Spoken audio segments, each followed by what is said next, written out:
Hi అండి. ఇప్పుడు winter start అయింది కాబట్టి జనాలకి కామన్‌గా వచ్చే కంప్లెయింట్స్ దగ్గు, జలుబు, ముక్కు బ్లాక్ అవ్వడం, తుమ్ములు ఎక్కువగా రావడం, గొంతు పట్టేయడం. ఈ కంప్లెయింట్స్‌తో చాలా ఫ్రీక్వెంట్‌గా వస్తూ ఉంటారు. సో, ఈ వింటర్ క్లైమేట్‌లో తీసుకోవాల్సిన టిప్స్ ఏంటి అనేవి కొన్ని ఈరోజు డిస్కస్ చేద్దాం. సో, మెయిన్ ఏంటి అంటే ఈ చలిగాలిలో ఇప్పుడు మన స్కిన్ ఎలా డ్రై అయిపోతుందో, అలాగే మన ముక్కు కూడా బాగా డ్రై అవ్వడం వల్ల ఇరిటేటింగ్‌గా ఉంటుంది. దానికి ఎక్కువ వాటర్ తీసుకుంటే హైడ్రేటెడ్‌గా ఉంటే సో, అది బాగా హెల్ప్‌ఫుల్ అవుతుంది. సో, ఫస్ట్‌ది హైడ్రేషన్ అనేది. రెండోది ఎక్సర్సైజ్ అనేది రెగ్యులర్‌గా అట్‌లీస్ట్ ఒక హాఫ్ అన్ అవర్ అయినా చేస్తే చాలా మంచిది.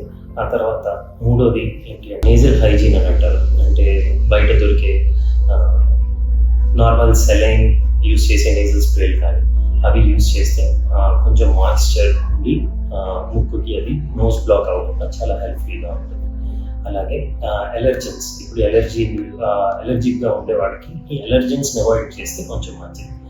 నోస్ ప్రొటెక్టెన్స్ అంటే మాస్క్ అది యూజ్ చేయడం చలిగాలిలో వెళ్ళినప్పుడు ఇవి చేస్తే చాలా మంచిది. అలాగే ఊపిరితిత్తుల సమస్య ఉన్న వాళ్ళు ఆస్తమా, సిఓపిడి వీళ్ళకి ఏమవుతాయంటే ఈ గాలి తీసుకునే గొట్టాలు అనేవి సన్నగా అయిపోవడం జరుగుతుంది. సో వాళ్ళు ఇన్హేలర్స్ అనేవి రెగ్యులర్గా ఎస్పెషల్లీ చలిగాలిలో తప్పకుండా యూజ్ చేస్తే చాలా మంచిది.